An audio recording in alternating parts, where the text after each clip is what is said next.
Buenas Hola tardes a Matías. todos.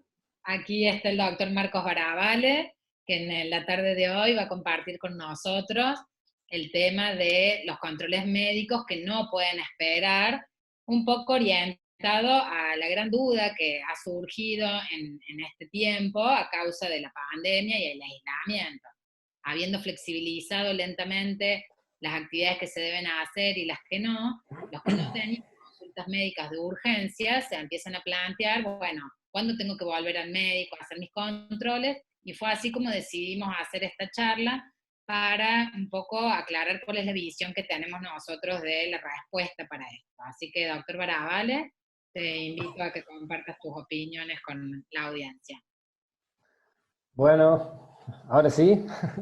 Buenas tardes a todos. La verdad que recién estaba viendo que había muchísima gente, casi 80 participantes tenemos, así que es una alegría poder estar hoy acá compartiendo estos momentos con ustedes en esta época en la que habitualmente nos hubiéramos reunido en una sala y hubiéramos visto la cara de todos viendo qué decimos, por qué decimos tal cosa y pidiendo opiniones. Así que en relación a eso vamos a dejar las opiniones para el último y vamos a tratar de cerrar un poquito este tema que mencionó Ingrid recién sobre esta cuestión de qué controles puedo o no puedo hacer y cuáles pueden o no pueden esperar. Y evidentemente cuando empezamos el año nadie se imaginó esto, ¿no? Que íbamos a tener un virus nuevo del que conocemos poco o que conocíamos poco en su momento y que producía una enfermedad nueva, el coronavirus. Y en estos meses hemos ido aprendiendo, de hecho estamos aprendiendo muchas cosas. Si ustedes ven desde la primera charla de la doctora, de la licenciada García, estamos aprendiendo a convivir en esta situación de sobre cómo es la enfermedad, vemos muchas noticias, cómo debemos cuidarnos, qué hacemos en nuestra casa, aprendimos a convivir con la familia, que a veces uno estaba un poco alejado, o aprendimos cosas nuevas del otro. Eh, Nosotros como médicos hemos leído mucho y hemos aprendido sobre cómo es el virus nuevo y cómo es esta enfermedad, y como reumatólogo hemos tratado y también hemos eh, recibido mucha información de qué pasa con las enfermedades reumatológicas o con los tratamientos reumatológicos en este contexto. Dentro de estas cuestiones, fíjense que más allá de lo que mencionó la doctora Ingrid sobre los cuidados, hoy por hoy mantener el distanciamiento físico es muy importante, porque es lo único que nos permite minimizar este riesgo de exposición al virus y, si lo tuviésemos, de contagiarlo. Por más que hay una regla general en esto de las pandemias o de las epidemias que dice que una poca cantidad de gente es responsable de la mayor parte del contagio. No sé si alcanzan a ver la figura única y todo el semicírculo alrededor. Es decir, y venimos escuchando de que uno tiene que protegerse, tiene que cuidarse y tiene que mantener ese distanciamiento físico. De hecho, esta situación de distanciamiento físico y de todas las preguntas y de toda la información que venimos viendo y venimos escuchando, que nos dice quédate en casa, quédate en casa, quédate en casa, eh, quizás a muchos se les ha planteado esto, ¿no? De esta encrucijada, le llamamos así porque realmente nos pone a veces entre la espada y la pared, ¿no? De decir, bueno, no voy a mis controles médicos porque debo cuidarme de la infección, de no contagiarme y aumentar el riesgo de enfermar o de empeorar, o hago mis controles habituales y me pongo en riesgo. Y esto se vio reflejado, no sé si ustedes recuerdan, o si han leído, fíjense en las notas, ¿no? Clínicas y hospitales con atención resentida por el coronavirus. Preocupa que la pandemia ponga en jaque la detección de algunas enfermedades, en este caso las ginecológicas, o fuerte caída de las consultas en las clínicas. Esto también, así como los medios de comunicación lo han evidenciado, también hubo encuestas que vieron este impacto de la pandemia en la prevención y el tratamiento de estas enfermedades que no son enfermedades transmisibles. Son las enfermedades crónicas habituales de las que todo el mundo habla. Esta encuesta de la Organización Mundial de la Salud, que fue ahora entre abril y mayo, miren los porcentajes. El 64% de los países reportaron interrupción en los controles de tensión arterial, el 62% de diabetes y el 54% de cáncer. O sea, dentro de las enfermedades más prevalentes que tenemos, han dejado de controlarse. Quizás la doctora Pía después nos pueda decir si realmente ve esta caída de los controles en los pacientes diabéticos. Esto es en Argentina. Algunas sociedades y federaciones también han hecho algunas encuestas.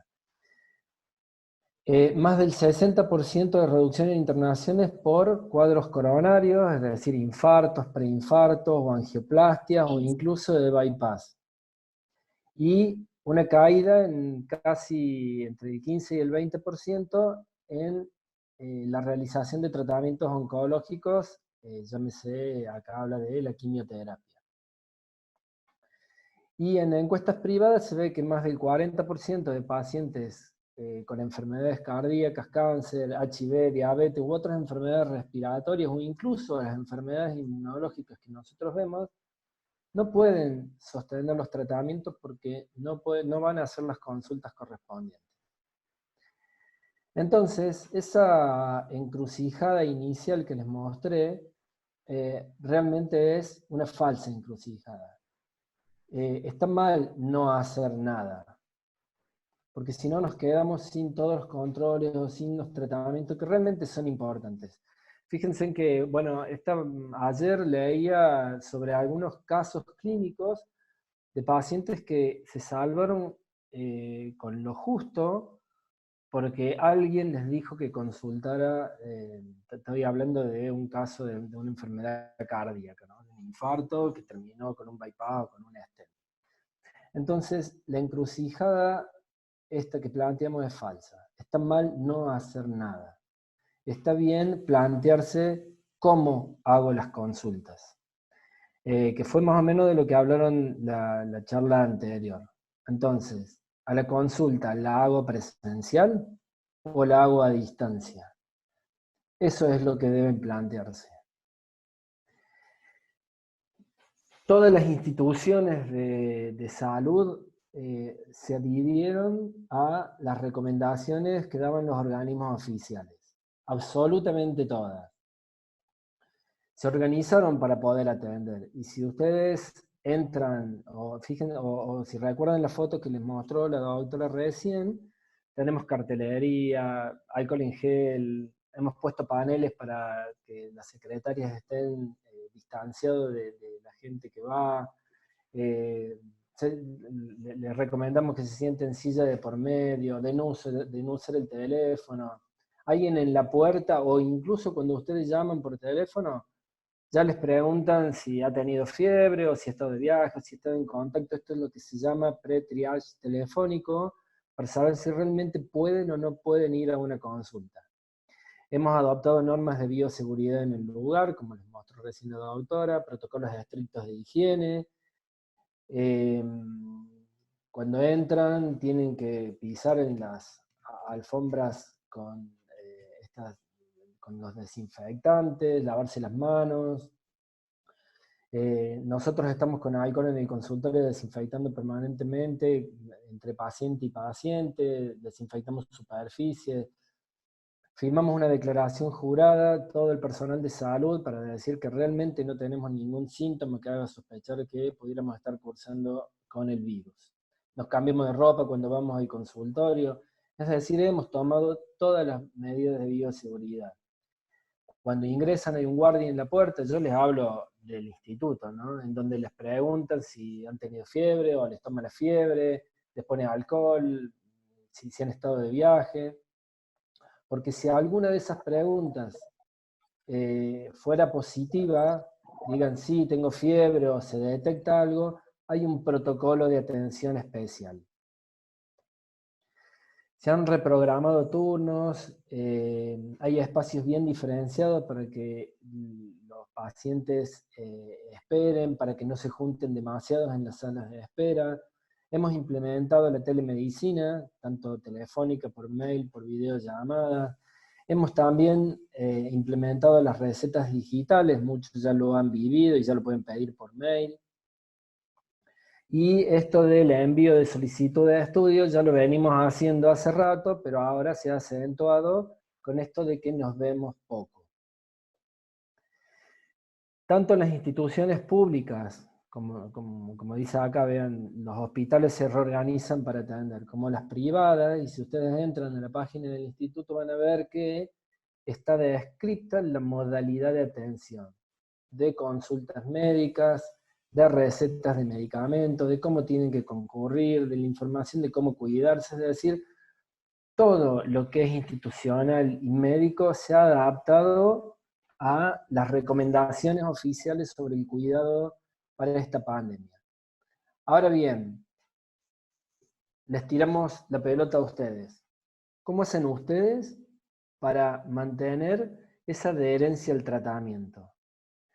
Entonces, creo que cada uno puede plantearse de salir, si ven el dibujito acá abajo, de esa comodidad en la que estamos encerrados y de decir, no, yo no quiero hacer nada, no voy a ningún lado, tengo mucho miedo. Cada persona debe ser proactiva en cuanto al cuidado de su salud.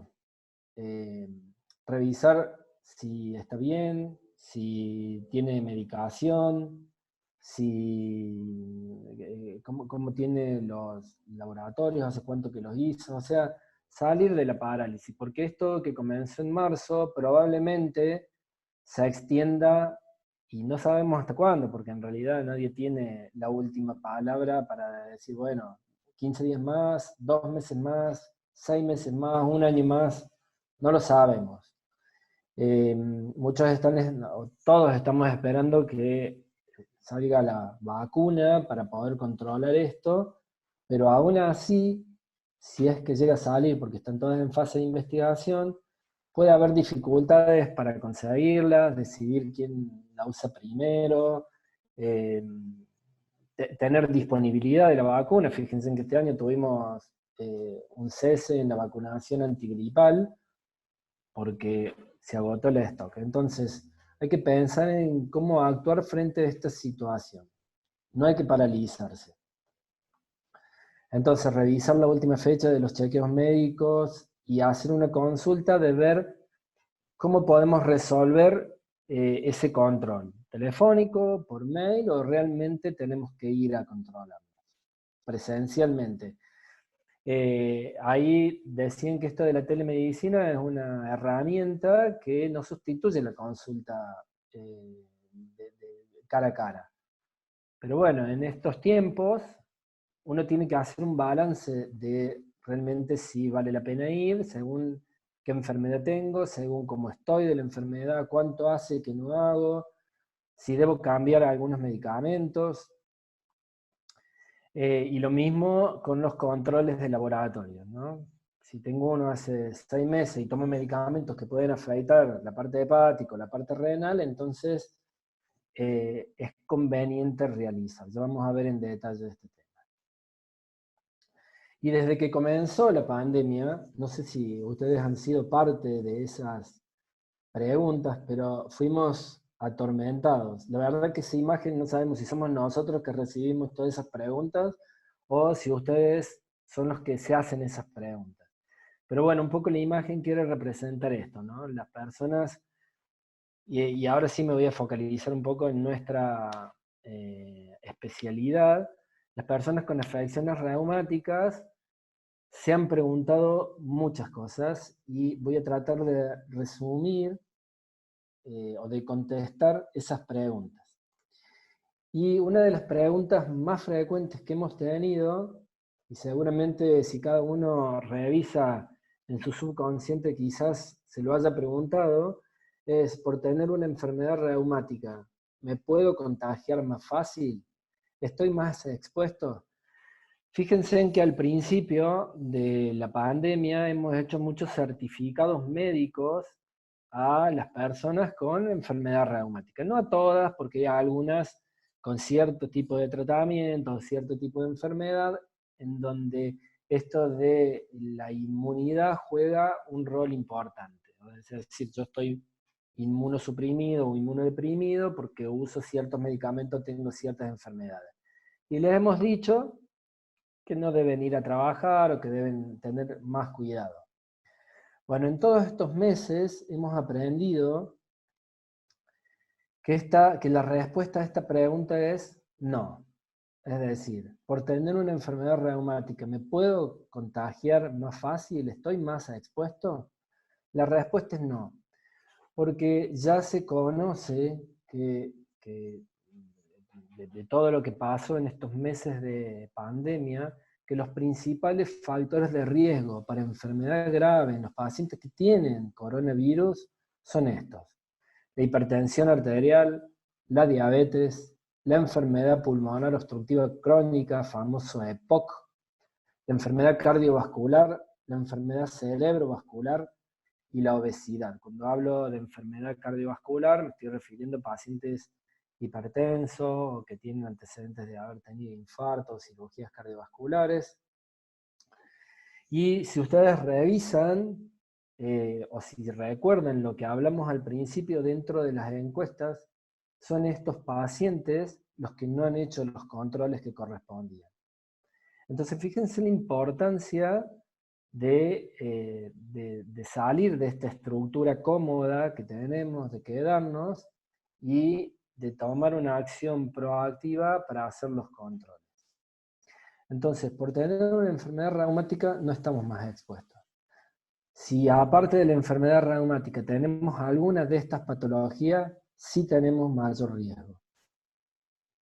A mí me gusta preguntar si se entendió, pero bueno, no los veo, así que espero que se entienda hasta ahora. La otra pregunta que hemos tenido y que nos ha llegado... Entonces, antes de pasar a la próxima pregunta, fíjense en lo que dice acá. A la fecha actual no hay evidencia de que los pacientes con enfermedades reumáticas tengan más riesgo de contraer coronavirus que la población general, ni peor pronóstico si lo contraen. Espero que esto realmente conteste esta pregunta que todos nos hemos hecho desde que empezó todo este problema. La otra pregunta que recibimos fue si los medicamentos que toman aumentan el riesgo de contagio, de padecer el coronavirus o de tener peor pronóstico si se infectan.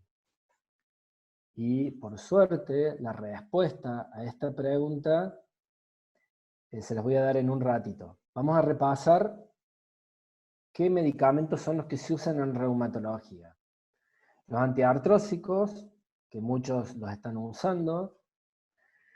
Los medicamentos para la osteoporosis, que ya hablaron en la charla anterior, la vitamina D, el calcio, los fijadores de calcio. Los antiinflamatorios, que todo el mundo conoce. Los analgésicos comunes, como el paracetamol.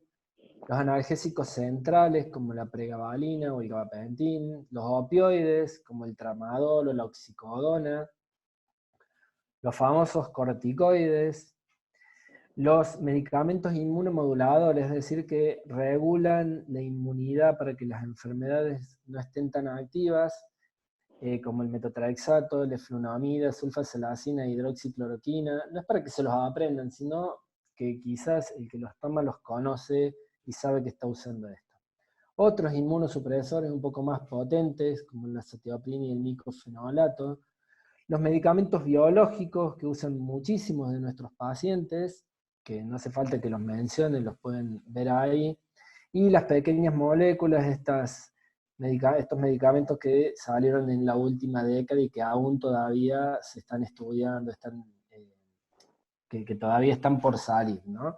Todos estos medicamentos son, esta última parte, desde inmunomoduladores, inmunosupresores biológicos y pequeñas moléculas, son los que quizás más nos llaman un poco a pensar si los pacientes deben seguir o no deben seguir, lo mismo que los corticoides.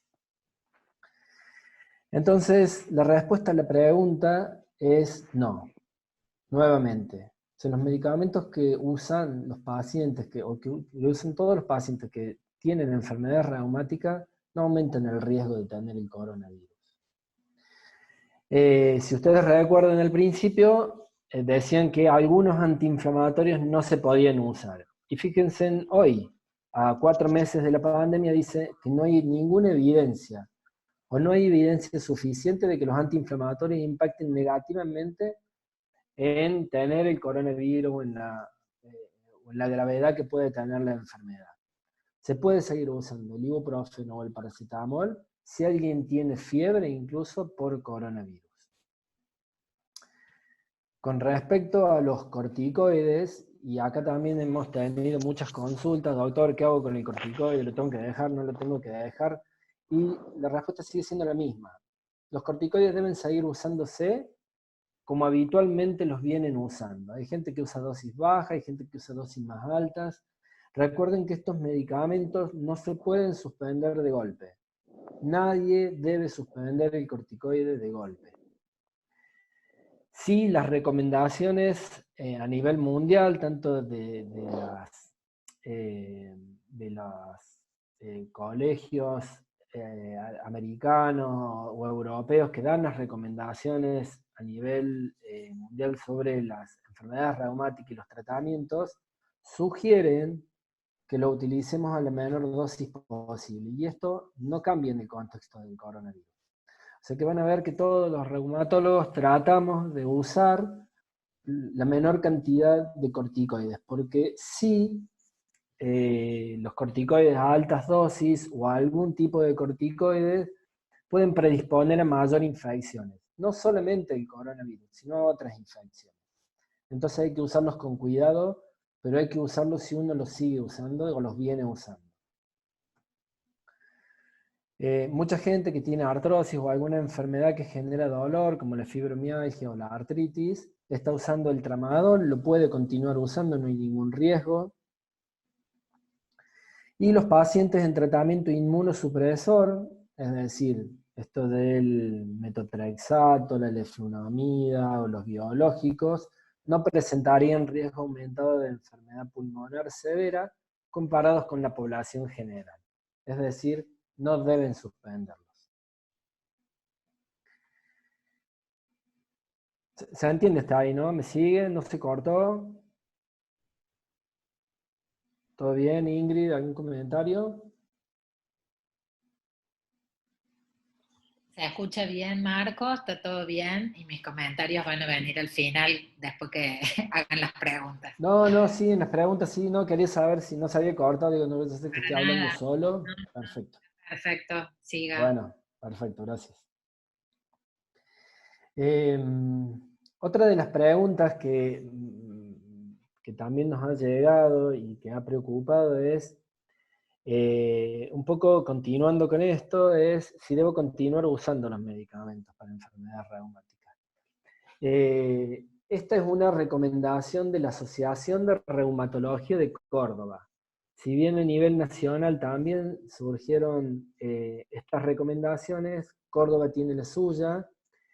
Como ustedes saben, la doctora Ana Bertoli que es parte del equipo del Instituto Médico Strusberg, es la presidenta actual de la Asociación de Reumatología de Córdoba, y dice, si tenés una enfermedad reumática y estás bajo tratamiento inmunosupresor, no tomes decisiones propias sobre tus medicamentos.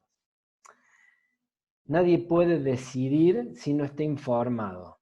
¿Ok? Entonces, volviendo al tema de los inmunosupresores, deben continuarse, salvo indicación precisa del médico que haya alguna situación que requiera alguna suspensión transitoria o definitiva del medicamento inmunosupresor.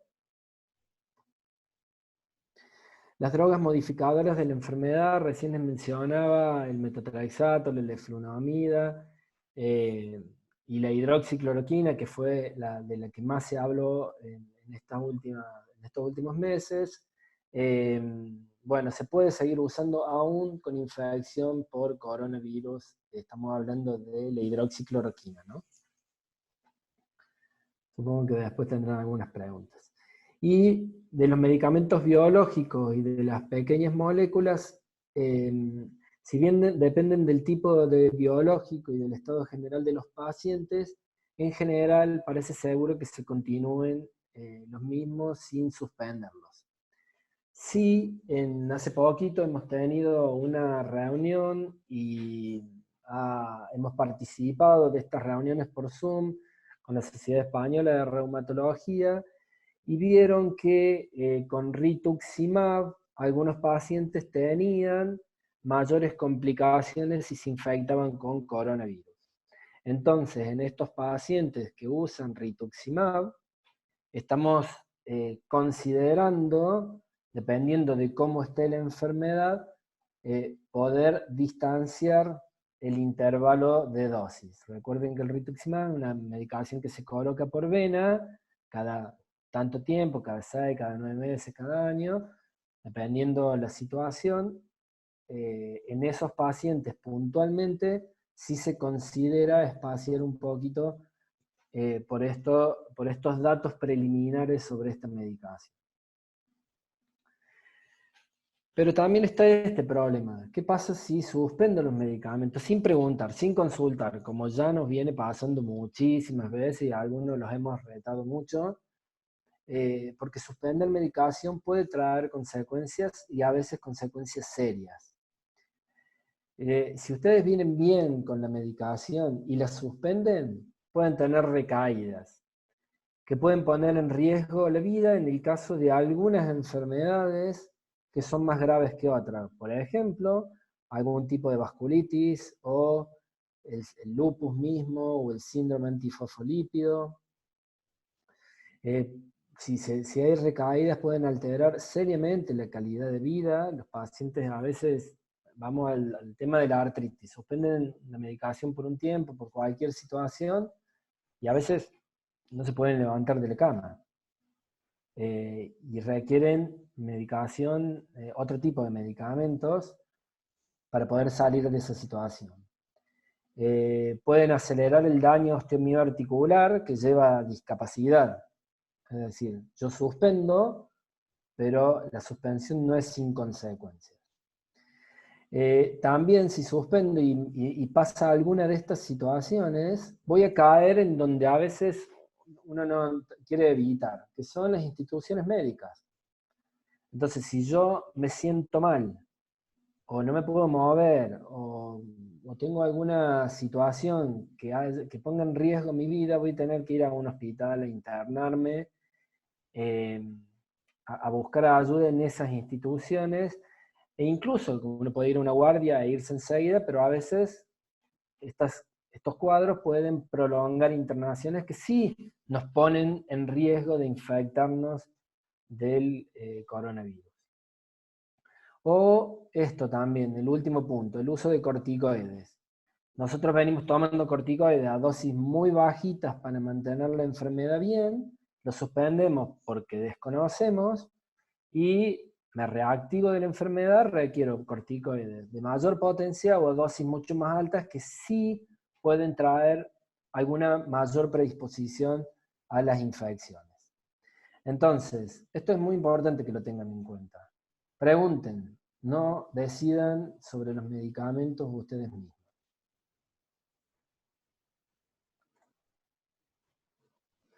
Con respecto a los medicamentos endovenosos, bueno, esto es todo otro capítulo porque muchos de ustedes están usando terapias endovenosas.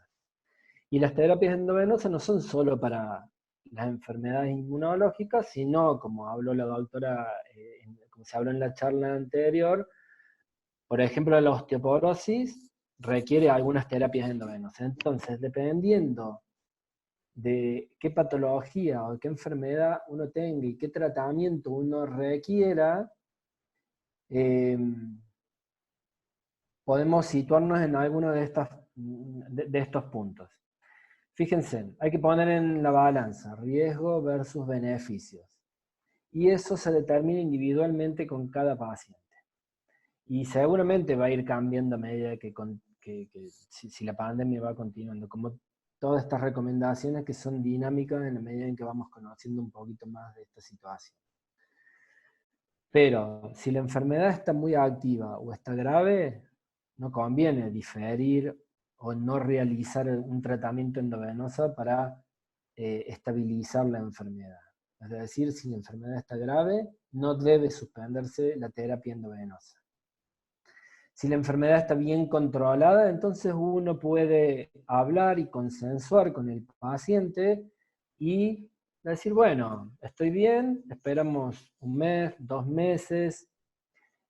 Hay medicamentos en los que uno puede esperar un tiempo indeterminado y hay otros medicamentos que no conviene esperar demasiado.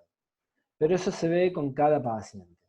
Pero si yo estoy bien y quiero retrasar un mes para ver qué pasa con toda esta situación, en ciertas ocasiones sí lo podemos hacer. Y la otra, la otra cuestión es, yendo al último punto, es si la misma medicación tiene 2 formas de colocarse, una es endovenosa y la otra es subcutánea, bueno, ver la disponibilidad de cambiar la vía de administración para que uno no tenga que ir a una institución, por más cuidados que tenga, a colocarse un medicamento endovenoso. Esto me lleva a una pequeña anécdota sobre una paciente de otra provincia que está usando una medicación endovenosa para artritis, que me preguntó si se lo podía hacer allá. Evidentemente que hay lugares en donde por las restricciones en la circulación no los dejan salir, pero claro, me planteó hacerlo en su casa. Algo que no está bien, que no corresponde, todos estos medicamentos deben hacerse bajo supervisión médica. Entonces, si uno tiene dificultades en llegar a una institución y tiene posibilidad de hacerlo en otra localidad, pero en otra institución, se puede charlar el tema y discutirse, pero en el caso de que sea estrictamente necesario y no se pueda suspender. ¿Y qué pasa con las infiltraciones? O las aspiraciones, que es la realización de una extracción de líquido de una articulación, como figura allá en la pantalla. Lo mismo, esto va según la gravedad del cuadro que uno tenga. Si está muy hinchada y genera mucha limitación en la movilidad articular, entonces puede ser urgente, porque si yo no puedo caminar porque tengo una rodilla hinchada, entonces necesito resolver ese problema. Y eso no puede esperar. Pero si me tengo que colocar un medicamento en la rodilla para la artrosis y lo tengo que hacer cada 15 días o cada semana y lo puedo atrasar un mes por todo esto, quizás no haya demasiado problema si la situación de dolor o de limitación funcional está controlado. Pero de vuelta, es una decisión compartida según cómo está cada paciente y se discute con el médico y se toma esa decisión. Y lo otro es cuándo debo controlarme y si debo hacer los análisis. Doctor, ¿tengo que ir? ¿No tengo que ir? De vuelta lo mismo. Hay que salir de esa falsa encrucijada. Entonces, no es no debo controlarme, sino cuándo debo controlarme y cuándo debo hacerme los análisis. ¿Cada cuánto? Bueno, de vuelta. Las situaciones son según cómo estén de su enfermedad. Y en eso juegan un rol muy importante que se autoevalúen. Entonces, si yo tengo una enfermedad muy activa o tengo un brote de la enfermedad y hay que tomar alguna decisión del tratamiento, a veces es necesario hacer el control o hacer el laboratorio. Si hay un efecto adverso de un medicamento, también deben hacer las consultas Y hay cosas que se pueden resolver a distancia y hay cosas que no se pueden resolver a distancia y que necesitamos verlos personalmente. Si alguien tiene algún síntoma nuevo de una enfermedad y no tiene diagnóstico, es muy difícil diagnosticar a distancia, porque uno tiene que palpar, tiene que examinar, tiene que controlar, tiene que charlar de cerca a veces con el paciente para llegar a un diagnóstico. Entonces, si yo estoy ante la sospecha de una enfermedad nueva, debo hacer la consulta presencial. Y en cuanto a los laboratorios, un micrófono abierto por ahí. Y en cuanto a los laboratorios de rutina, también hay que evaluar. Uno puede extender el intervalo de los controles si hay factores que impiden realizar estos con seguridad. Entonces, si factores ambientales, si yo voy a un lugar en donde hay uno pegado al otro, no usan barbijo, no tienen alcohol, no puedo entrar por otro lado, atienden todos juntos, entonces voy a esperar para hacerme el control.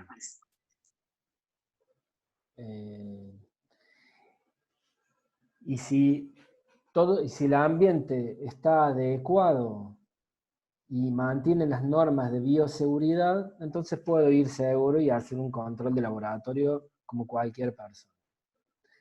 También va a depender de los pacientes, ¿no? De cuándo me hice el último control, de cómo, si los controles anteriores fueron normales. Todo esto se puede decidir en una consulta, en una teleconsulta, pero en algún momento, y sobre todo para controlar cierto tipo de medicamentos, hay que hacer los laboratorios de rutina.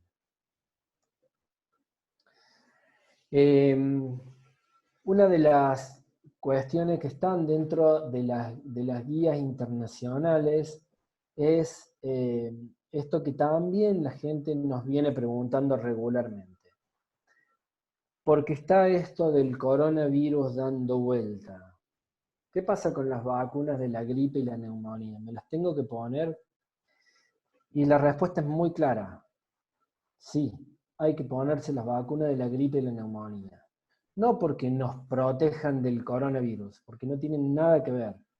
Pero estas infecciones siempre están dando vuelta. Estamos en época de gripe, aunque se hable poco, y estamos en época de neumonía. Las épocas frías del año son donde más gripe y más neumonías hay. Entonces, la vacuna antigripal sí deben colocarse anualmente todos los pacientes de más de 65 años y entre 2 y 64 años si tienen factores de riesgo, y a muchos les hemos insistido que se lo coloquen y les hemos hecho los certificados para que se puedan poner la vacuna antigripal. Lo mismo pasa con la vacuna de la neumonía.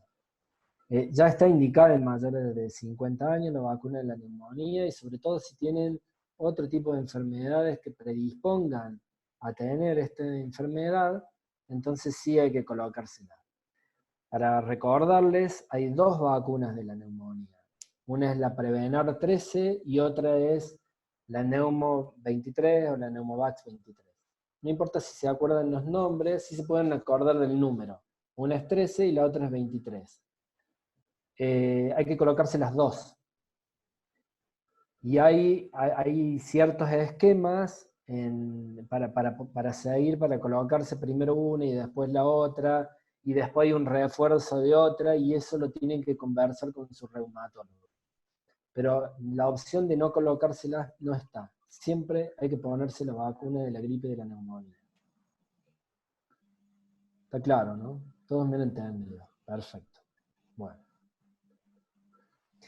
Bueno, y fuera de lo que es lo reumatológico, fíjense en que de todos estos factores de riesgo que estuvimos hablando al inicio, no hay que dejarlos de lado. Si bien nosotros hacemos reumatología y no somos reumatólogos y no somos todólogos, como solemos decir, sí planteamos ciertas recomendaciones, a muchos les hemos dado ciertas charlas para resaltar la importancia de los cuidados de acuerdo a su enfermedad.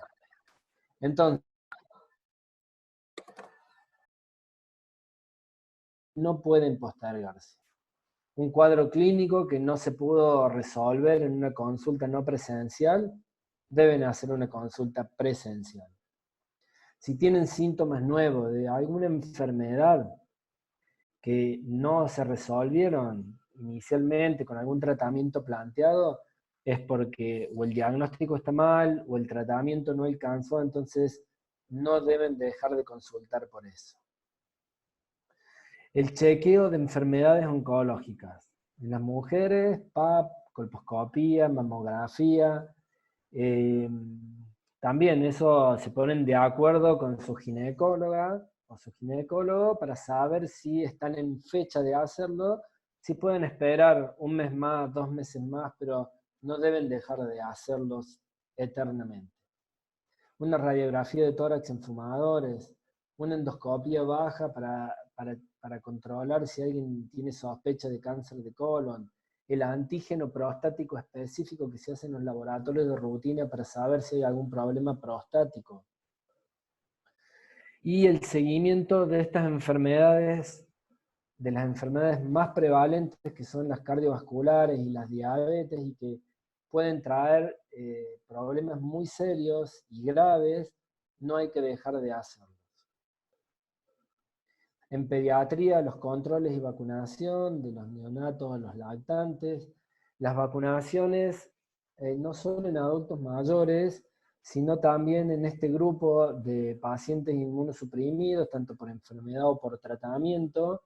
No solamente hablamos de los pacientes reumatológicos, ¿no? Pacientes quizás con cáncer, que usan ciertos tipos de medicamentos, también entran dentro de este grupo. La ergometría, que es la famosa prueba de la bicicleta en aquellos pacientes que van a empezar una actividad física vigorosa.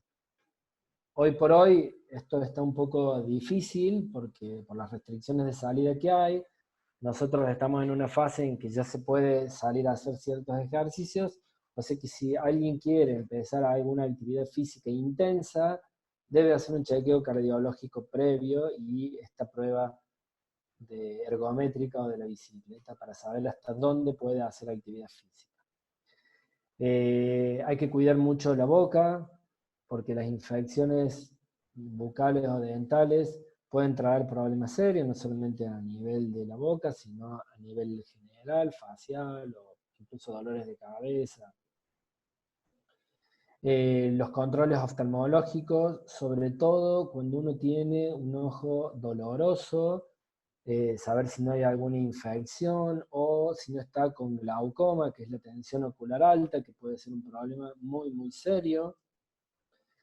Las situaciones de la falla de anticonceptivos, relaciones sexuales no consentidas, y si alguien sufre algún accidente o traumatismo o intoxicaciones, con esto de, sobre todo en esta época, de algunos elementos encendidos por monóxido de carbono, hay que tener mucho cuidado.